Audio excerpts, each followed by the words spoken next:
think sometimes people think I'm my husband. I'm not. I think they think I can do what he can. I can't. He's an amazing man. You know, I think they judge us by our husbands, Sister Monroe, sometimes. They think we can do everything they can do and then some. I can't compare to that man. I'm not going to try. He's wonderful. But I'm who I am, and I'm so different. We are on two different sides of the world. But we can't live without one another. It's just the way life is. You know, I love the man to death, but I'm not him. So if you're expecting to hear him today or something, I'm not. You're not. I'm an extension of him. True, but I am not him. Anyway, Sister Aber, thank you for taking about 10 minutes off my message here today.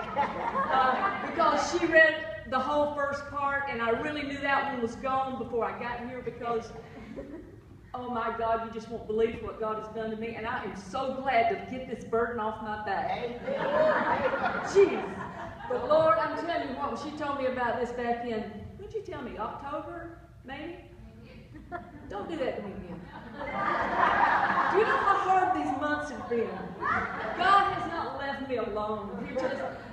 And God is such an on-time God. I tell you, I've got to tell you, I know when I've hit it, because I'm going to tell you, the devil just comes at me like, you know, and like I said, I'm not my husband, so I tell you, I go crazy sometimes. You wouldn't think it out of me, but I mean, me and God have something going. I mean, I love this. God, I love him. I just love him so much. And I just get so excited about God because he is everything to me. But I'm going to tell you, when she told me about that, I thought, wow, I love that. I love that. I love that topic. Because my life has been spent pursuing him. And you know what? I've got to have you stand. I got to have you stand. Whew. God's going to do something. I'll tell you, I'm going to be like popcorn probably. I'm just going to be all over the board a little bit of where God's going to take us. And so you may think, oh, what? She can't keep her thoughts. She don't know where she's at. I probably don't, but don't worry about it because I'm going to land this thing with confidence in God. I know where I'm going. I know what God said. I've got assurance in him, not in me. There's no confidence in myself. I have none in me whatsoever because I know me. But I know him, and that's all I need right now. Okay, so we're going to walk in him. And I need amen, whether you believe it or not, it's the word. Okay, so I just need some amens going on my amen word. We're going to do some PowerPoint for us, show us some scripture. And this is not our normal thing here, this screen deal. It's on the blink. It's got the devil in it, but I don't care. You know, she's going to do her best. It's not her, it's it. Okay? So anyway, pursuing God, it's a wonderful thing. Sister Aber's done said it, took my whole first page away. David pursued, that's all he knew was to do was pursue God because God's amazing, he's wonderful. He talked about it all through the scripture, how great God was, how magnificent he was. Every day he woke up and his mind was on God and he's just running after God every day. And that's what we got to do. We got to just pursue God. You know what pursuit is, right?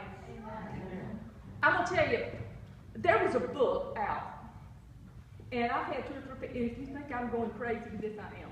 I've got glasses that are old glasses, and I don't know what it is. The devil knows. I mean, I hate the devil, and he hates me. We're on first name basis. I mean, you know what? He just does not like me. I know that's right. I put him back where he goes. That's what I don't take it off of him. Come on. But I'm going to tell you what, he thinks he can deceive and destroy. I'm not going to have it. Don't do it. I'm not. Don't do it. See why I love her. You know, everybody needs one in their church. Okay.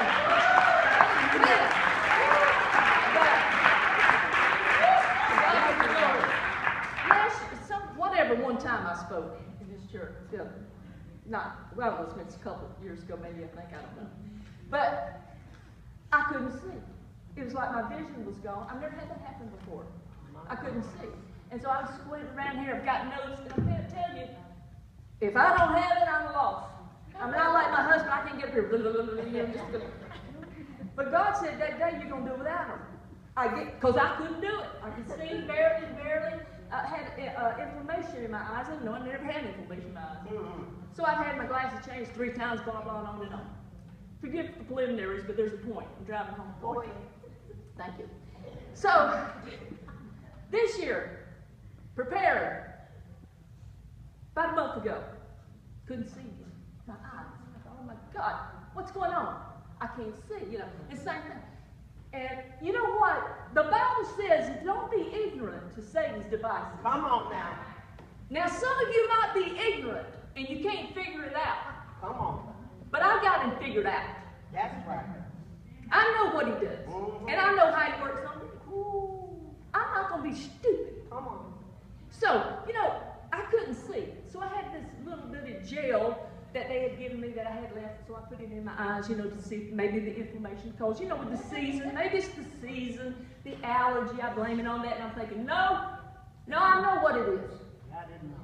It's time for me to speak, and the devil knows I got to see it.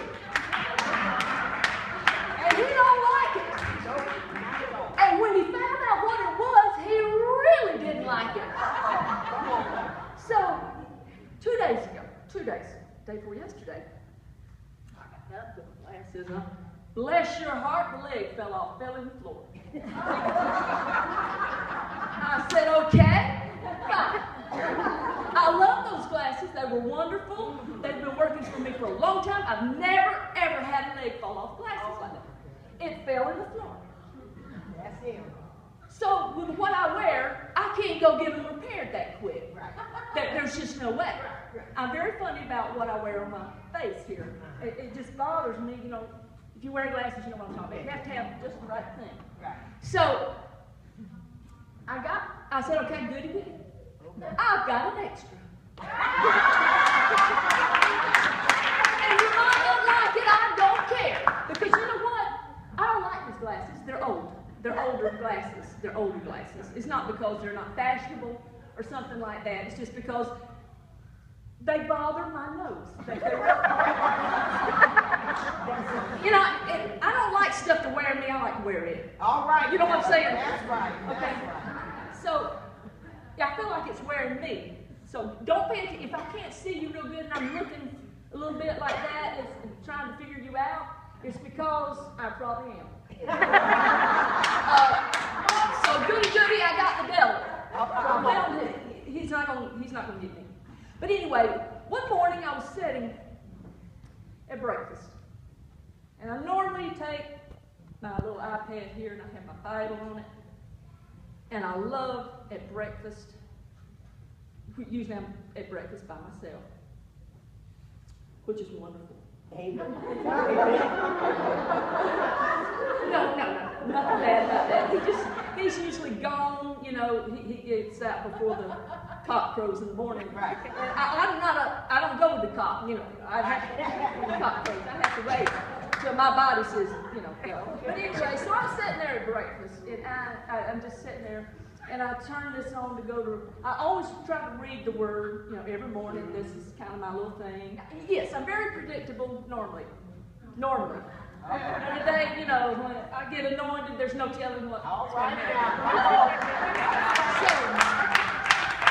I'm sitting at breakfast, and I said, God, just speak to me.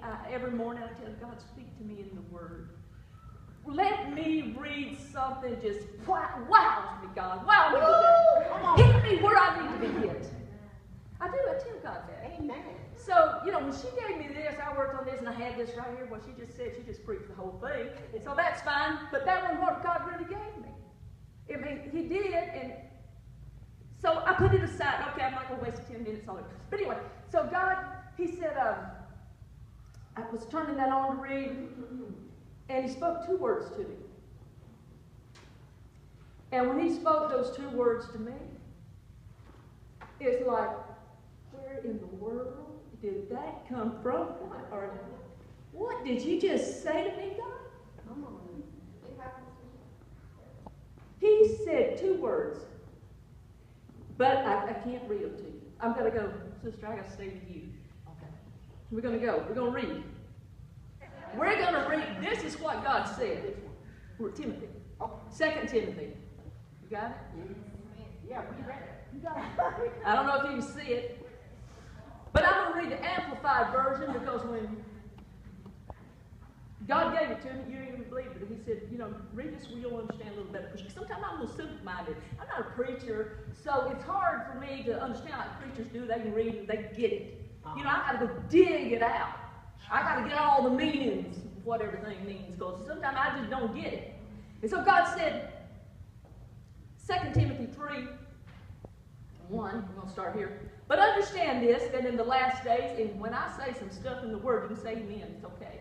All right. But understand this, that in the last days will come, set in perilous times with great stress and trouble, hard to deal with, hard to bear. Can everybody say amen? Amen. For people will be lovers of self, utterly self-centered, lovers of money, roused by an inordinate, greedy desire for wealth, proud, arrogant, contemptuous, boasters. They will be abusive, blasphemous, scoffing, disobedient to parents. All the parents say, ungrateful, unholy, profane. They will be without natural, inhuman affection, callous, unhuman, relentless, admitting to no truth or appeasement. They will be slanderers, false accusers, troublemakers, intemperate, loose in morals and conduct, uncontrolled and fierce, haters of good. How many work with people like that?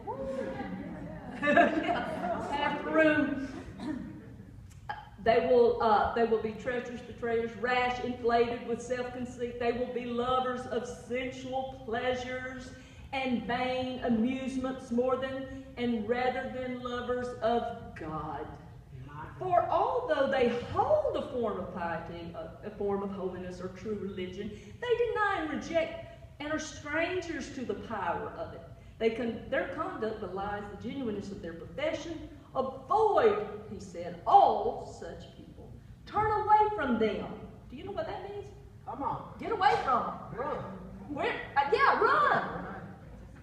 For among them are those that worm their way into homes, and they captivate these silly and weak and nurtured and spiritually dwarfed women, loaded down with the burden of their sins, and easily swayed and led away by various evil desires and seductive impulses. These weak women will listen to anybody who will teach them, and they're forever inquiring and getting information, but they're never able to arrive at the recognition and the knowledge of the truth. Come on. And how from your childhood you have had a knowledge and have been acquainted with the sacred writings and are able to instruct you and give you the understanding for salvation which comes through faith in Christ Jesus, through the learning of the entire human personality and on God in Christ, and absolute trust and confidence in his power, wisdom, and goodness. For every scripture is God-breathed, given by his inspiration, profitable for instruction, for reproof, conviction of sins, correction of error, discipline, obedience, and the training of righteousness and holy living conformity to God's will in thought, purpose, and action. And I must stop right here and say, I apologize, Sister Swint is with us, and she is from Texas. Her husband passed away, minister's wife, pastor's wife, for a long time in Texas, and I am thrilled and honored to have her. And such an amazing, wonderful, very humble woman, and we are honored to have her with us. And God quickened that in my spirit, that I do want you to know I love you very much, and I'm very thankful you're with us today. We are very honored. But I want to go back to verse 6 and 7. For among them are those who worm their way into homes and captivate silly women. What is happening here is Timothy is describing, Paul is in prison, and he is mentoring Timothy, a young minister, and he's in prison, he's writing letters back to Timothy. Timothy, watch for this, watch for that, because you're going to find this when you're ministering and preaching and pastoring. These things are going to come about. You're going to be faced with them. And the people that you pastor are going to be faced with them. You've got to be watchful of these things. Open your eyes. Come on. Remember some things in your childhood, the knowledge you've acquired, because he had a mother and a grandmother and a mother that taught him some things. when he was a young little boy, you know, and he got some things in his heart, and all Paul done was just took him and helped nurture him more in what he got while he was a little boy. God, he had a tenderness for God, things of God, and Paul helped raise him up, you know, and train him. He took him kind of under wing, kind of like our pastors do, Brother Monroe and Brother Home. We take these younger ministers under wing, and we try to, come on, you can do it, you can do it. And, you know, we push them. And so this is what Paul was doing to Timothy. And he's telling him what had happened to some women and how these people were getting in their homes, these young other ministers and things, crawling into their homes, working their way in, and leading these people astray, telling these women all this stuff. Because these women would believe it. Because when little things, these women started letting little things into their lives. And these little things would back up from the things of God. And so when these people come into their homes and started giving them this little information, well, we do it better over here. We got this new way we're doing it, you know, and you know, this is the way we're drawing the crowd by doing it this way. You know, if you just come over here and don't, you know, that's the old-fashioned way. You know, let that go, because we're reaching this new generation. You know? So these silly women that had no, whatever they should have got in their life, they had no, what am I trying to say? Come on, help me. Ground. Yes, they weren't grounded like they need to be. They didn't have a life of prayer and things, you know, they needed in their life. They let things slip, you see, and they started entertaining those thoughts and those little things creeping. Well, these weak women, they listened to anybody, they just took information, they was writing down, they just never got it. They were just clueless. I hate to say it, but you know, we always use this little pun about blondes. You know, they're clueless, they just don't get it. No, not really. But I thought about that scripture, I thought about that little thing though. Nothing against the blondes. But anyway, so back to where I was. I was going to tell you about what happened at breakfast. I hadn't forgot about that. So I had to tell you about that first. But anyway, as I was sitting at breakfast and I saw, I was reading, fixing to read that, God said 2 words. He said, silly women. Uh-oh. I said, where did that come from? What? Silly women? Silly women? Come on. Silly women. That's all I got. Silly women. I said, okay. I thought we were pursuing God. How was silly women? I mean, really, I talk to God just like, you know, you do your husband or, you know, your friend. I just said, okay, that's good. I'm silly, right? He said, silly women. So he gave me the script. I had to go looking. It's not like God's going to give you every little thing, you know. So you have to go searching. Okay, God, so I'm going on the hunt. I'm not the pastor, so, you know, the pastor may get it just like that, and he's got it in his head. I did. I don't really remember about silly women, because that's one I like to slide by. Because I'm one of those. And so I go, and, oh my God. Go to the amplified. Silly women. Oh my, I read the first line. And I hit the floor. By my chair, breakfast, hit the floor. I cried. Come on. I said, oh my God, what are you saying? I got up. I read another line. Down in the floor, I went to the power of God hit me so. I'm telling you what, I read another line. It was like, you know, when they brought the Ark of the Covenant home, the power of God was so strong that when that thing came, they had to stop and worship. That's right. So God was working me over. He tore me up. And you know what? I can't give it to you unless I'm right. Come on. That's right. I hit the floor. I said, God, am I silly? I'm sorry. Yes. Have I been a fool? What have I done? Have I check me, God? Get it out. I don't want it. I don't want nothing silly in my life. Oh, my. I tell you, I repented. I got up. I read another line. I fell in the floor again. I'm telling the power of God. It's like I couldn't finish. Tears got in my eyes. I got emotional with God. Come on. And he like put my head in and just brush you around in my tears for a while. I'm telling you, I told God I'm sorry. I've been a fool. I've been silly. Yeah, that's what I said. Forgive me. Forgive me. What have I done? So, you know, I don't know. Maybe you've got a perfect home and you had never been silly. Now, you know, these women back then, they did it maybe a different way, but the Bible says there's types and shadows of things to come, and this is the way the Word works. We learn from the Word. So today, God says, you know, this is what's happening to women today. My God. Because it has, you know, if it has me, it happened to anybody. So Paul, he said, Paul's used this to describe these women. They had a good home life. It was often disrupted by crafty teachers.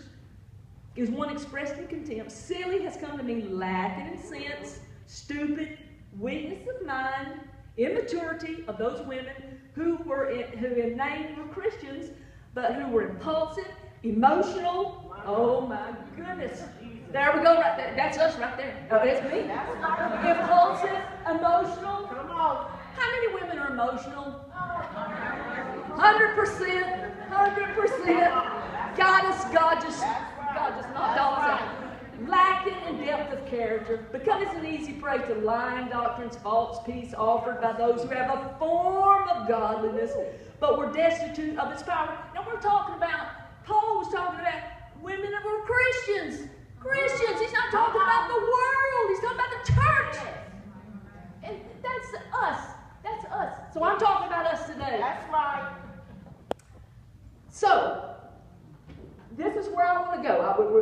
With the women, and we let, if I miss you, creep in. Creep in. Worm your way in. These spirits, we're talking today, we might not let people in our home that talk about crazy things and tries to sway our religion, but we let little things in our home and in our lives. We bring things in. Are we crazy or what? You know, why would we do those things? You know, I know that there's a mixed congregation. We got mixed. We've got different churches here, and I had to be careful what I say, because if it was my church, we would I'd just plow right in and just, you know, hey, you got to get it together. You know, I might name a thing or two, but you know, we've got several people here, different walks of life and different stages in their life with God. So I had to be very careful. But in the art of deceitful tricks, they wormed their way in, led away with divers, various different lusts, with various kinds of passions, desires, such as pride, this happens to women, vanity, oh yeah, the love of novelty, freshness, and uniqueness, and we like unique and innovative ways and new things. Women are very susceptible to flattery for some reason or other, so as to make them an easy prey to deceivers. Christian women today are like that. We are all susceptible to these things. I will read you something. Eve was this morning. Now God is something else.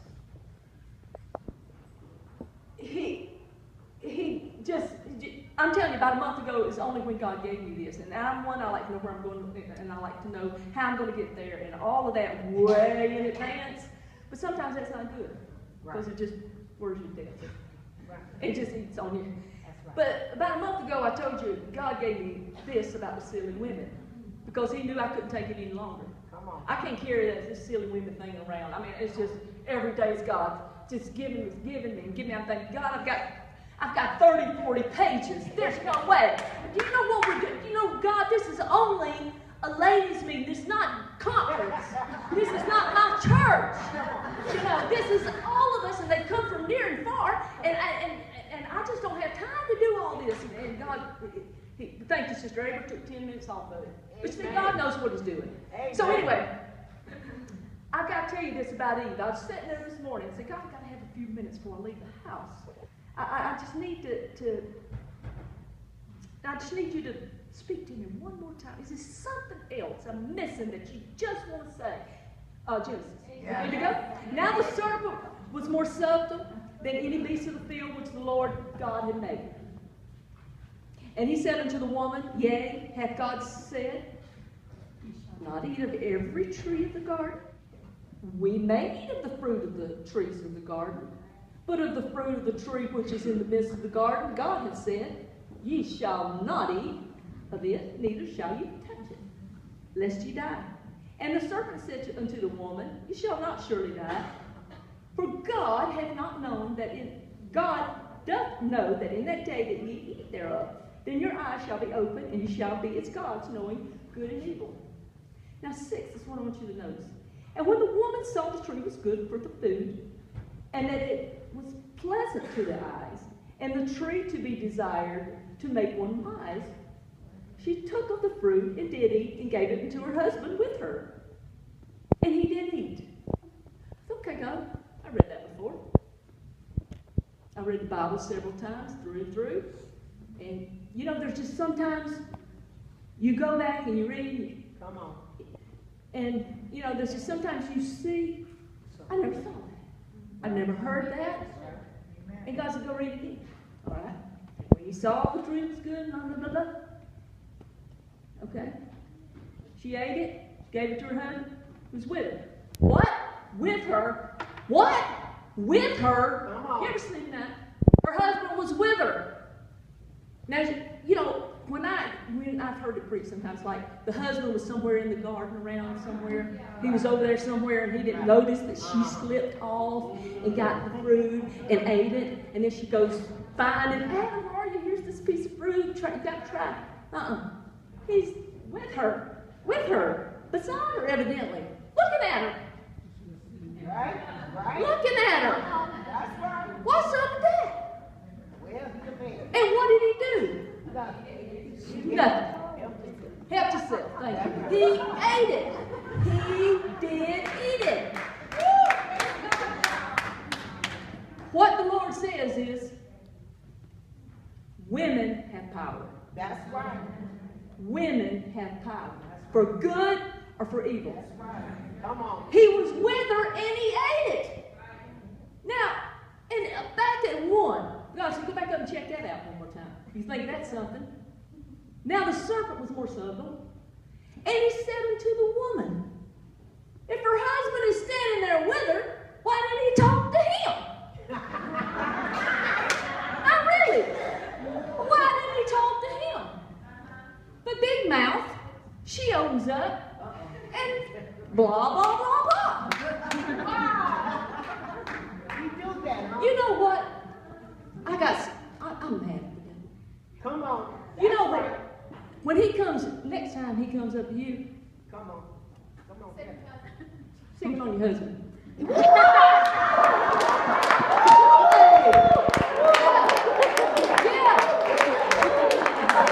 Go talk to the big guy.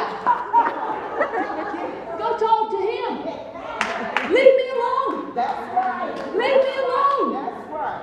He is with me. Come He on. is with That's me. right. When he comes to me, he is with me. Yeah. Hallelujah. Greater is he. That's it. Wow. That's it. Go, God. Yeah. I'll tell you, I got this new thing. I got this new thing God gave me. You want to hear it? It's called Go, God. I'll tell you. I love it. I love it. I love it. God, I tell you, I just talk to him. I love him so much. And when he does something so great, I just go, God, go, go, go, go, go, go. Yeah. I'll tell you what. When you get home, you in your prayer time, and God does something great for you, just holler. Go, God! Go, God! I'll tell you, that feels so good. Yeah. You sicking. Sick God on him. Oh, where am I at? Oh, Christian women today need to constantly pray for spiritual intuition, enabling them to turn immediately from the voices that are alien to the clearly revealed word of truth. When we don't fast Come on. When we don't pray, when we don't read the Word, and when we don't think on Him, we get in trouble. We get silly. We get silly. We allow foolishness in. That's right. Okay? Because you know what? You ever heard the saying, an idle mind is the devil's playground? You know why that is?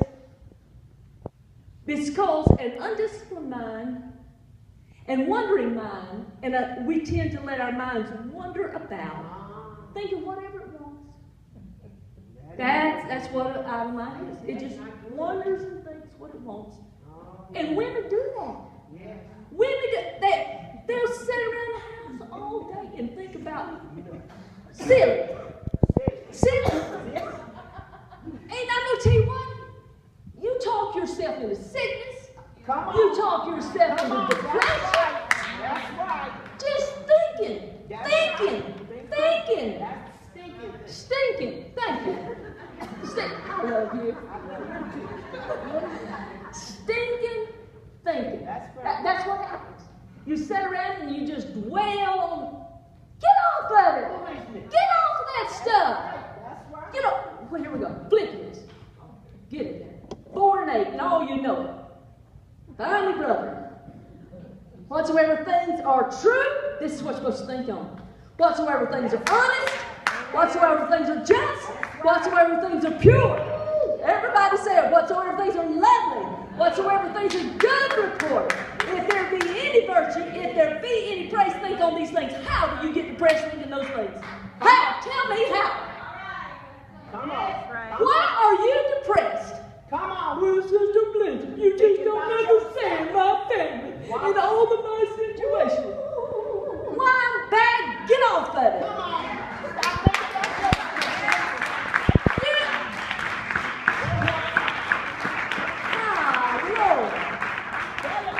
You know, you give the devil a toehold, he'll take a foothold. You give him a foothold, he'll take a stronghold. And that's what he does. That's right. When he finds, you know, the devil knows what you're doing. He's watching you. That's right. If you're thinking about it, usually your thoughts come out your big mouth. That's right. Women have a big mouth. That's right. And you know what? I can say it because I am one. Come on. It's the same thing I talked to God about this lesson. That's right. Whatever you want to call it. I said, God, why didn't you give it to one of the pastors? Let the pastor say it. Pursuing God. You know, let the pastor talk about silly women pursuing God. This is heavy stuff. And God said, because you are one. That's right. And you know what?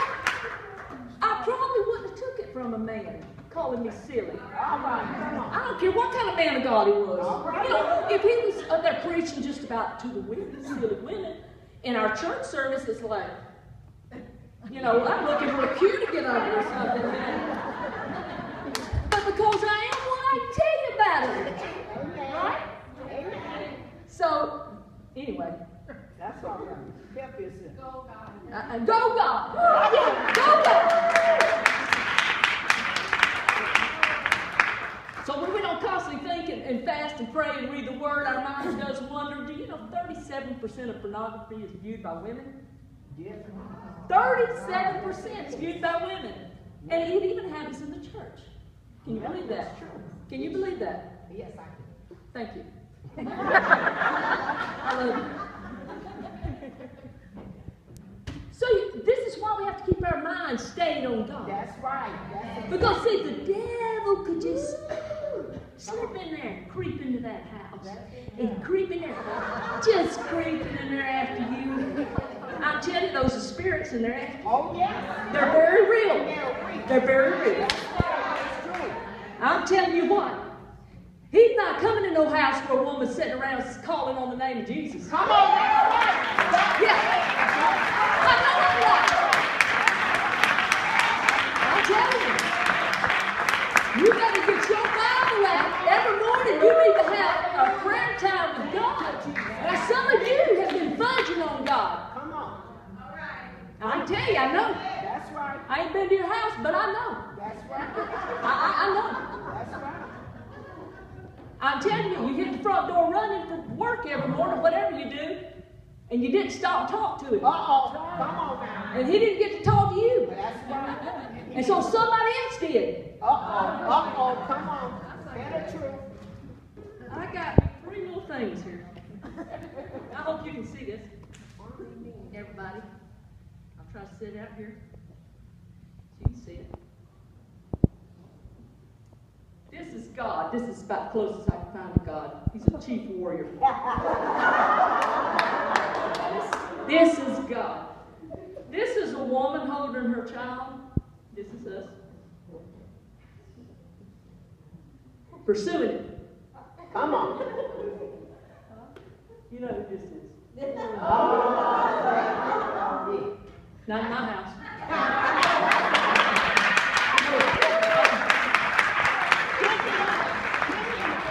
Thank you. That's where it belongs. That's where it belongs. Out the door. He's not going to have it in my house. But anyway, we get carnal in our thinking. But every man is tempted. Let me tell you how you get tempted. James 1:14. This is how you get tempted. When you're drawn away, every man is tempted when he is drawn away of his own lust. That's right. And enticed. He has lust in the mind. It's careful. You know, women have to be careful what they see. So does a man. But a woman has to be careful what she sees. Because when you see something, you kind of like program that thing. Mm-hmm. And when you start programming that thing, it kind of, not only then it kind of gets to your mind, your eyes to your mind. You start thinking about that thing. Yeah, that thing was good. And then that thing goes from your mind on down to the heart. Uh-oh. And out of the heart issues life. That's Bible right. tells me. That's right. So when you get things in your heart, Uh-oh. guess what's going to come out? It's coming. It's coming. Right out there. Big fat mouth of ours. Help us, Lord. I said ours. I have one too. That I have to keep under control by the Holy That's Ghost. right. That's right. So we get carnal in our thinking.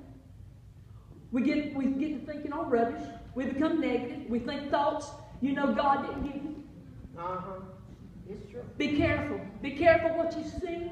That's right. Because you program it and into the heart. 2 Corinthians 10 and 5. 2 Corinthians 10 and 5. Yes. Casting down imaginations, every high thing that exalts itself against the knowledge of God, bringing into captivity every thought to the obedience of Christ.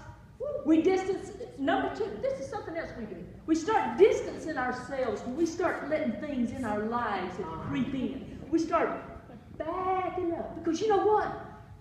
When we come into church like we're supposed to and doing things we should be doing and involved, we don't mind being around one another.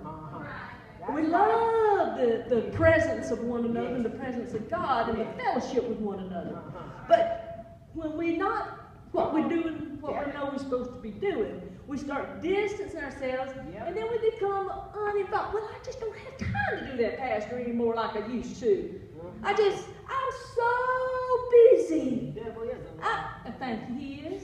And see, because what's that scripture? We become more lovers of pleasure than more the lovers of God. We're having more me time than he time. I said it. We're having more me time than he time. I don't know if you pastors' wives do that to your saints, but I have a way of, you're going to be back Sunday, right? I'm like the mother, and what'd you call me one time? I'm taking attendance. I love that. She said, I take attendance. It's like your mother, the pastor's wife, they have an all-seeing eye. The pastor's wife does. She does. She has this all-seeing eye. When her kids are not in church, it's like, where are they? Where are they? It's dinner time. I want my kids around the table. You've got to eat. You parents, we got your food. That's right. All right, who are you pursuing? Who are you pursuing? For they mind the things of the flesh, we get carnal. For to be carnal minded is death, to be spiritual minded is life. Because the carnal is enmity with God. It is not subject to the law of God, neither indeed can be. You find yourself being more a friend of the world than a friend of God when you start backing up from God and the things of God. You know, the world gets a little comfortable. That's not good. You know, you find that the friends of the church used to have that you're not quite as close to them. You start hanging out with some of the old crew you used to hang out with. Come on, women, are you silly? Come on now. What's the matter with you?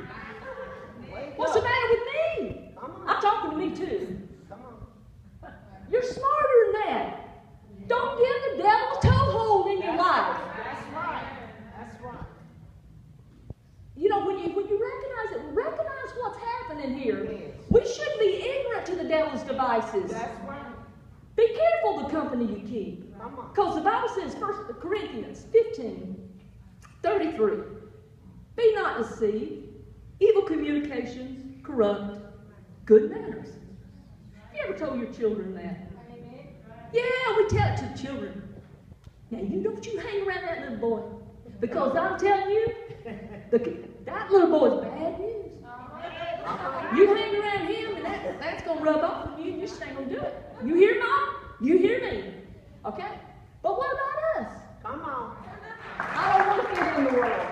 I don't fit. It makes me uncomfortable. You say, Sister Blizzard, we got to win them. I want to win them. I might go out with them and have dinner, you know, and I'm trying to. That's right. But if they keep telling me to go with them and it's going the other way and they're pulling me, Come on. that's different. Get away. That's right. Because I'm not strong enough to be there. Come on. You see, there's a difference. Amen. Know where you stand spiritually before you start mingling. Because that spirit can pull you. Yes, that's right. And I don't want it pulling on me. Wise up, women. Wise up. Don't be silly. Romans 8:5-9. We'll get through here quickly. For they that are after the flesh mind the things of the flesh, but they that are after the spirit, the things of the spirit. This is why you got to get spiritual, ladies. For because if you're carnal minded, it's death. It's a spiritual death. You die. But to be spiritual minded is life and peace. No wonder women don't have peace in the world. They're carnal minded. That's right. They don't have peace. They don't have the joy. That's right. And that's why there's no peace. They freak out. They can't handle situations. That's right. They can't. You know why they come to you, ladies, in the office world? Because they feel the presence of God. They feel something about you that they don't have.